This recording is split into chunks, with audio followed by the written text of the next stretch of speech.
बिस्मिल्लाहिर्रहमानिर्रहीम and welcome back with the new test. This is Noor Zeb from yours coaching academy. बेटा, जिस तरह की आपको मालूम है कि एमडीकेट इंग्लिश संडे टेस्ट 10 है हमारे पास, और हमारे साथ इंग्लिश का जो सेक्शन है वो शुरू होता है 163 से, और 163 में हमारे पास जो क्वेश्चन नंबर 1 है दैट इज 163। 163 में हमारे पास क्वेश्चन क्या है? Look at the statement. Identify the type of the underline adverb, यानी जुमला है हमारे पास। जुमला में बोल रहा हूं आपको कि इसमें अंडरलाइन वर्ड जो है वो कौन सा एडवर्ब है। The question is the children are playing outside. The children are playing outside, और अंडरलाइन वर्ड हमारे साथ है ये आउटसाइड। इसमें से सही जवाब कौन सा है? ऑप्शंस है। ऑप्शन नंबर 1 यानी option A adverbs of manner. Option B हमारे पास है adverbs of degree. Adverbs of degree.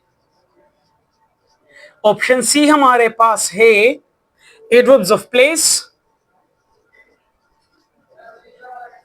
And last option हमारे पास है एडवर्ब ऑफ फ्रीक्वेंसी, यानी adverbs of frequency.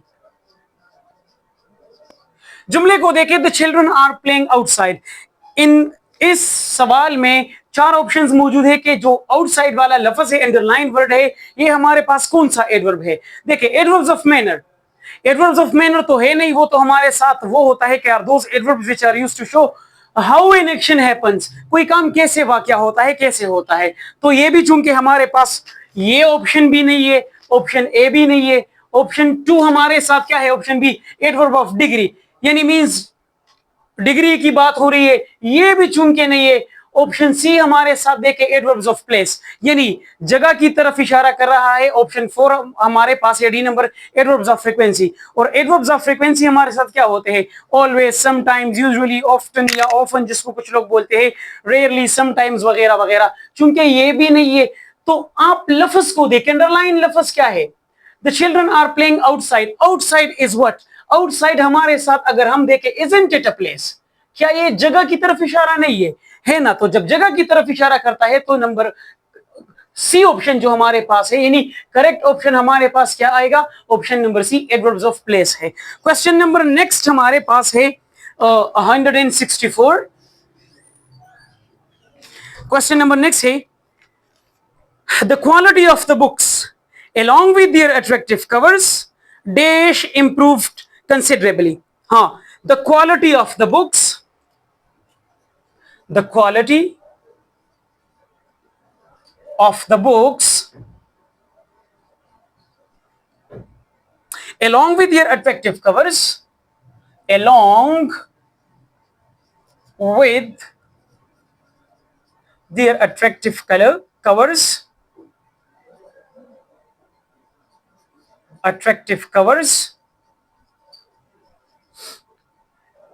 dash improved considerably, dashed improved considerably.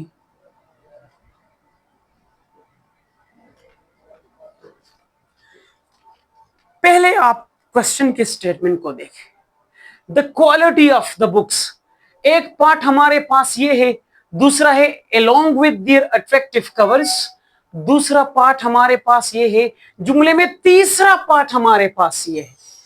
अगर हम देखें, ऑप्शंस में बता रहा हूं, ऑप्शन को देखें, ऑप्शन ए हमारे पास है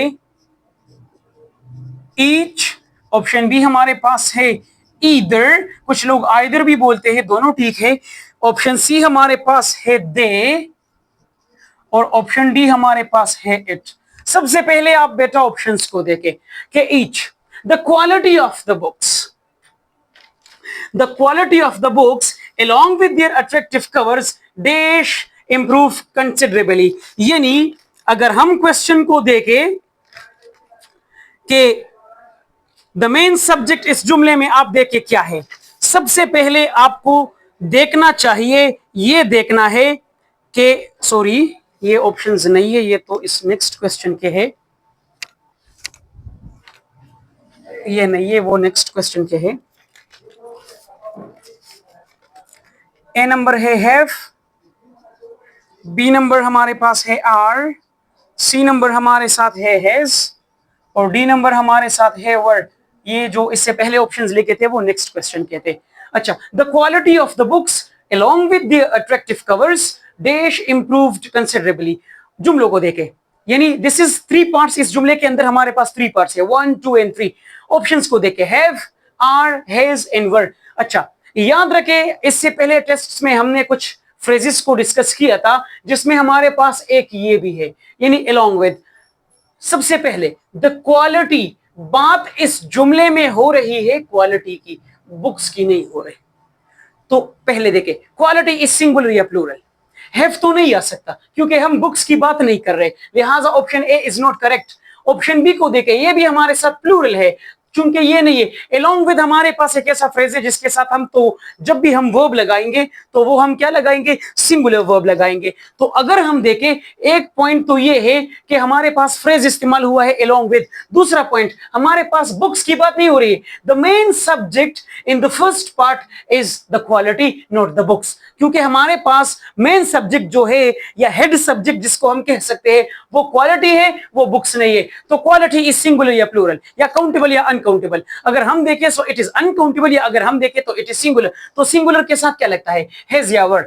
ना तो ये ऑप्शन ठीक है ना ये भी हमारे पास प्लूरल है, क्योंकि ये ऑप्शन भी नहीं है। तो हमारे पास करेक्ट ऑप्शन क्या है, ऑप्शन नंबर बी है, यानी सी, यानी हैज है। क्वेश्चन नंबर नेक्स्ट हमारे साथ है, the two researchers disagreed with each other because dash interpreted the data differently। Question हमारे पास है 165 और है the two researchers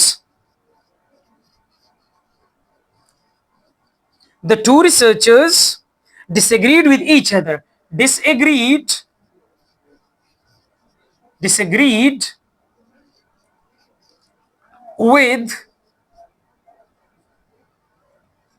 with each other because क्या, dash interpreted the data differently, dash interpreted the data differently। Options हमारे पास है, let me write the options. Each, option B है एवरी, ये वो ऑप्शंस है जो मिस्टेकनली क्वेश्चन 164 के साथ लेके गए थे। ऑप्शन सी हमारे पास है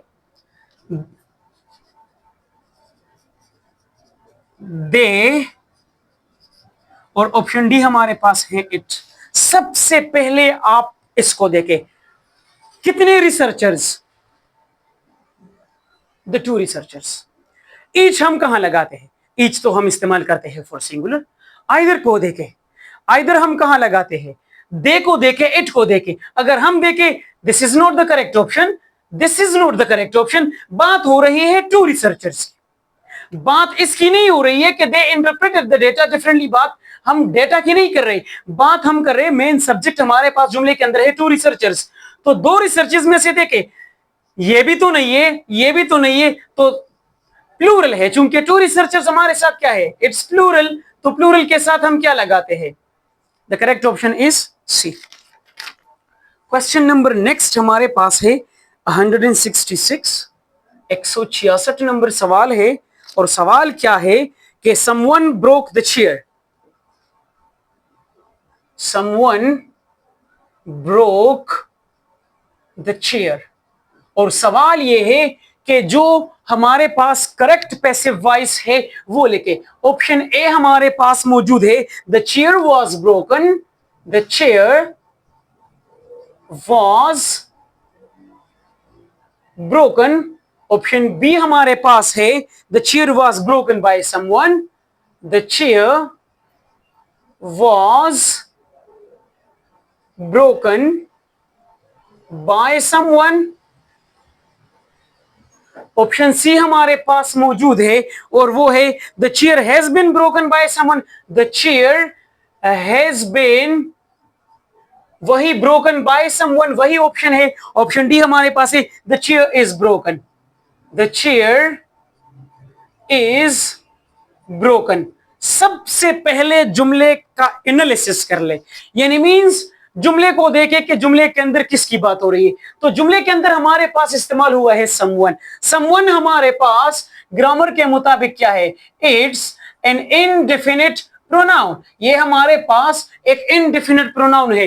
रूल्स में हम ये पढ़ते हैं चेंज द वॉइस, यानी वॉइसेस के रूल्स में हम पढ़ते हैं कि जितने इनडेफिनिट प्रोनाउंस हमारे पास होते हैं तो इनडेफिनिट प्रोनाउंस के साथ हम बाय फ्रेज का इस्तेमाल नहीं करते। क्यों नहीं करते? बाय फ्रेज का इस्तेमाल तब होता है व्हेन क्या? When the subject is important to be mentioned, यानी सब्जेक्ट का इस्तेमाल बाय फ्रेज का इस्तेमाल हम वहां करते हैं जब हम सब्जेक्ट का जिक्र करना चाहते हैं। सब्जेक्ट तो समवन है, ठीक है, दैट्स ओके, फाइन, समवन है, लेकिन इज दिस समवन आइडेंटिफाइड? क्या ये मालूम है, स्पेसिफिक है? नहीं। तो क्या हम बाय फ्रेज का इस्तेमाल कर सकते? नहीं कर सकते। कुछ स्टूडेंट्स ये मिस्टेक करते हैं कि वो जुमले में समवन, एनीवन, एनीबॉडी इस तरह के अल्फाज देख लेते हैं, चूंकि उनका कॉन्सेप्ट ये बन चुका होता है कि पैसिव वॉइस में हम बाय फ्रेज का इस्तेमाल करते हैं। याद रखें, कुछ रूल्स ऐसे होते हैं, कुछ केसेस ऐसे होते हैं जहां हम बाय फ्रेज का इस्तेमाल नहीं करते। बाय फ्रेज का इस्तेमाल हम यहां पे नहीं करते जब हमारे पास इंडेफिनिट प्रोनाउंस का इस्तेमाल हुआ हो, या जब हमारे पास इंपेरेटिव सेंटेंसेस होते हैं, यानी open the books, the book, let the books be open हमारे पास, क्योंकि इंपेरेटिव सेंटेंसेस की शुरुआत हमारे पास सब्जेक्ट से नहीं वर्ब से होती है। जब सब्जेक्ट हिडन है, अनक्लियर है, तो मैं बाय फ्रेज का इस्तेमाल किस तरह कर लूं? तो लिहाजा ये बी का ऑप्शन तो हमारे पास हरगिज नहीं है, क्योंकि बाय फ्रेज का इस्तेमाल हुआ है और ऑलरेडी समवन है, ये तो नहीं है। नेक्स्ट है the chair has been broken. जुमले को पहले देखें, जुमला कौन से टेंस में है? Simple past tense. The chair has been broken, ये तो प्रेजेंट परफेक्ट टेंस में है, तो ये भी नहीं है। नेक्स्ट ऑप्शन को देखें, द चेयर इज ब्रोकन, ये तो सिंपल प्रेजेंट टेंस में, तो हमारे पास करेक्ट ऑप्शन है ए। एक तो जुमला हमारे पास सिंपल पास्ट में है, दूसरा हमारे पास बाय फ्रेज नहीं है। बाय फ्रेज को हमने इसलिए नहीं लिखना है क्योंकि समवन का इस्तेमाल हो चुका है। क्वेश्चन नंबर नेक्स्ट हमारे पास है क्वेश्चन नंबर 167। क्वेश्चन 167 क्या है? she dash in the laboratory, या जिसको हम कह सकते हैं लेबोरेटरी, कुछ लोग लेबोरेटरी कहते हैं, लेकिन अगर हमने ओरिजिनल प्रोनाउंसिएशन करनी है so laboratory. she dash in the laboratory when क्या? when the electricity suddenly went out, when the electricity suddenly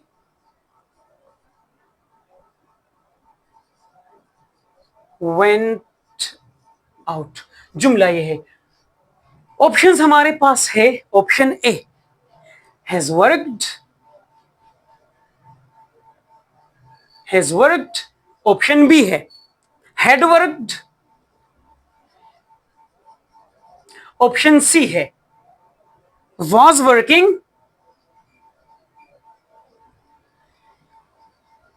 and option D हमारे पास है has been working, यानी has been working, has been working। Question 167 है। 167 में अगर हम देखें, जुमले को पहले देखें, जुमला हमारे पास क्या है, कौन से टेंस में? she dash laboratory when the electricity suddenly went out, has worked, had worked, was working, has been working। याद रखें, हमारे पास जुमला जो मौजूद है ये है past continuous, past continuous tense है। कैसे? याद रखें, पास्ट कंटिन्यूअस में हम क्या करते हैं, हमारे पास पास्ट कंटिन्यूअस में ऐसा एक केस मौजूद होता है जिसमें एक एक्शन हो चुका होता है और दूसरा क्या होता है? The second action is in progress, यानी एक एक्शन हो चुका होता है, कंप्लीटेड होता है, दूसरा प्रोग्रेस में होता है। तो अगर हम इस तरह कर ले, शी हैज वर्कड, दूसरे को देखे वेंट आउट, ये भी कंप्लीटेड, अगर हैज वर्क कर ले ये भी कंप्लीटेड, दूसरे को देखे हैड वर्कड, ये भी कंप्लीटेड, वेंट आउट, ये भी कंप्लीटेड, नेक्स्ट देखे, हैज बीन वर्किंग, चूंकि हमने कहा पास्ट कंटिन्यूअस टेंस में ये जुमला हमारे पास किसका है, प्रेजेंट परफेक्ट कंटिन्यूअस में has been plus ING form का इस्तेमाल होता है। तो हमारे पास कौन सा ऑप्शन ऐसा है, ऑप्शन सी हमारे पास है कि अगर हम यहां पे लिखे she was working in the laboratory, कब, इन द लेबोरेटरी कब, when the electricity suddenly went out। तो एक एक्शन, यानी अगर हम जुमले को देखें, एक एक्शन क्या है, कंप्लीटेड, दूसरा क्या है, इन प्रोग्रेस। तो याद रखें पास्ट कंटिन्यूअस टेंस हमारे पास इन when cases, past continuous tense हमारे पास ये भी दिखाता है कि इसमें एक एक्शन क्या होता है, वन एक्शन प्रोग्रेस में होता है और दूसरा कंप्लीटेड होता है। नेक्स्ट क्वेश्चन हमारे पास है क्वेश्चन नंबर 168, सवाल नंबर है 168 और let's have the next question. Question 168 में हमारे पास क्या है, सवाल नंबर 168 है, ही डैश, थोड़ा लेंथी सेंटेंस भी है, ही is dash honest man, this is not honest, honest h silent होता है, honest man and dash university professor, मैं शॉर्टकट लिख लूंगा university professor who has worked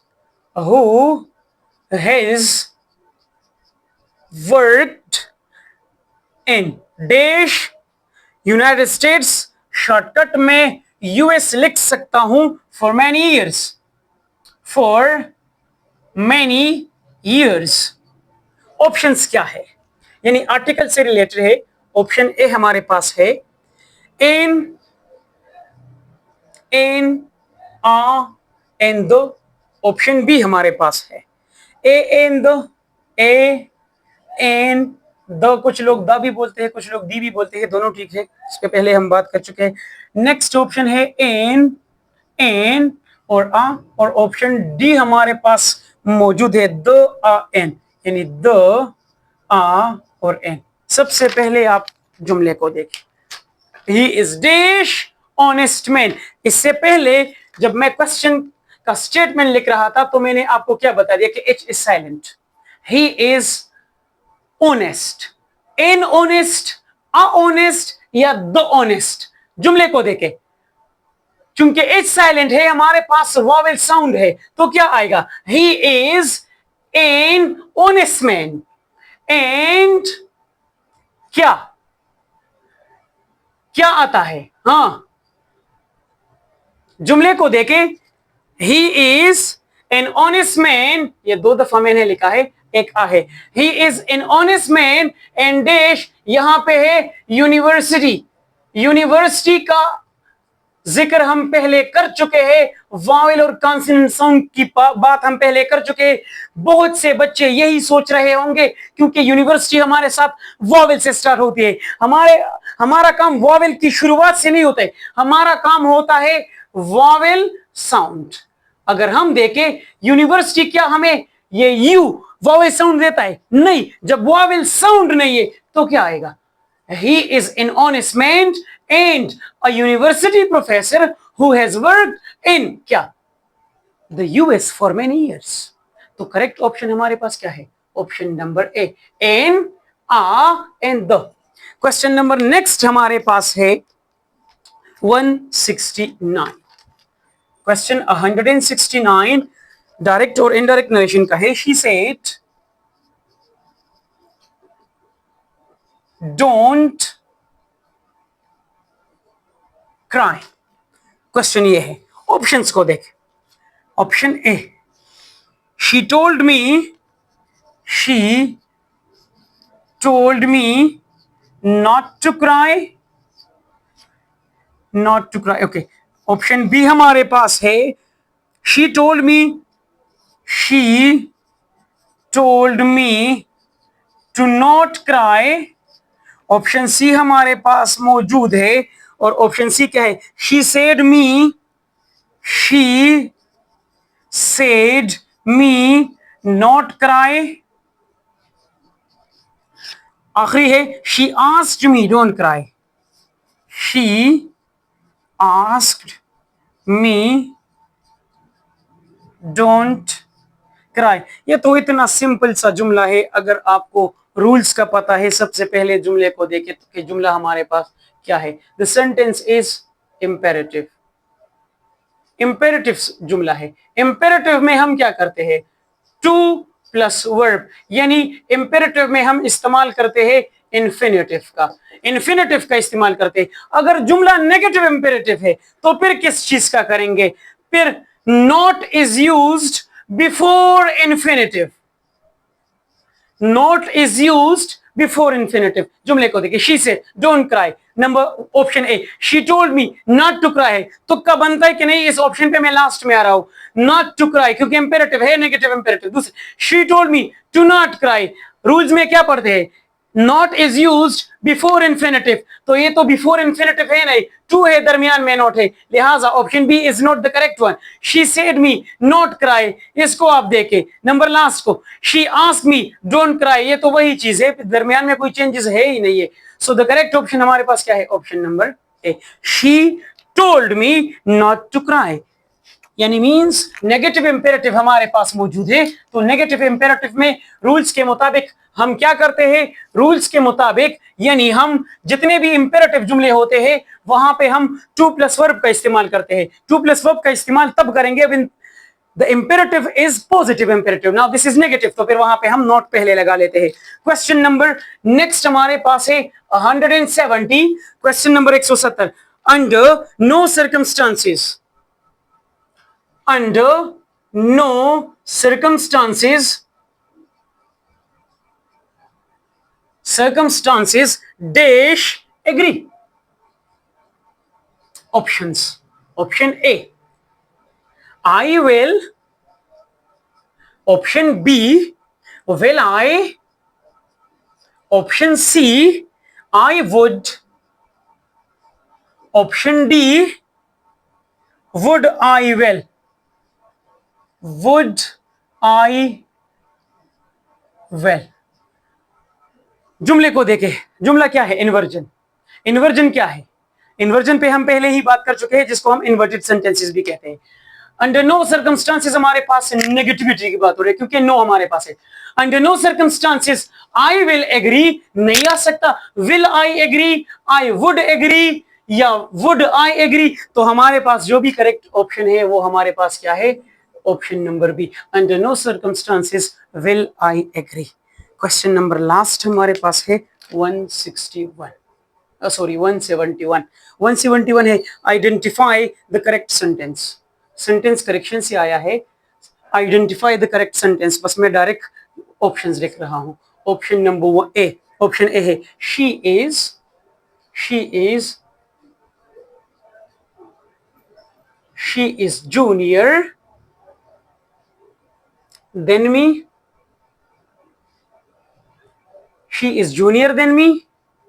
Number 2, she is, B number, she is junior to me, she is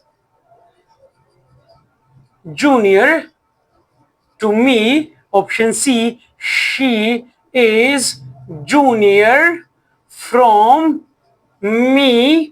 and number D option हमारे पास है none of these।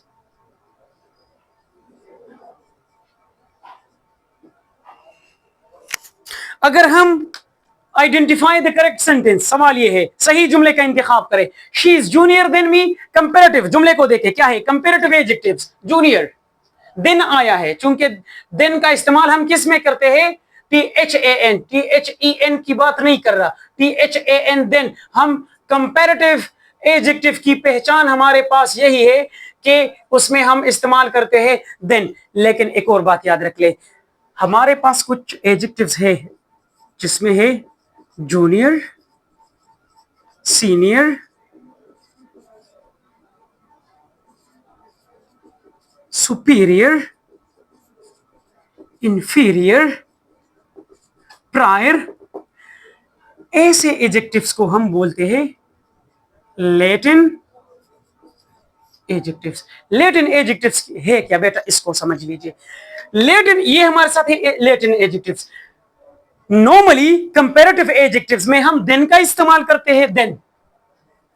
कुछ बच्चे यही सोचेंगे चूंकि कंपैरेटिव है तो देन वाला, चूंकि ये जुमला गलत है, ये भी गलत है, नन ऑफ दिस का तो है नहीं। हमारे पास करेक्ट ऑप्शन है option B, she is junior to me. याद रखें, जितने भी हमारे पास लैटिन एडजेक्टिव्स है, क्योंकि ये लैटिन लैंग्वेज से आए हैं तो लैटिन के रूल्स अलग है। वहां कंपैरेटिव एडजेक्टिव्स में, लैटिन रूल्स में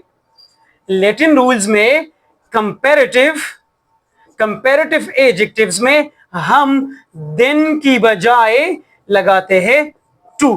तो लिहाजा क्या है, जूनियर कौन सा adjective, Latin adjective. Latin adjective के रूल्स क्या है, देन नहीं टू। तो जितने भी लैटिन एडजेक्टिव्स हमारे पास होते हैं वहां किसी भी सूरत देन नहीं आ सकता, वहां पे हमारे साथ टू ही आता है। सो ये था हमारा टोटल टेस्ट 171 तक। तब तक के लिए थैंक यू सो मच।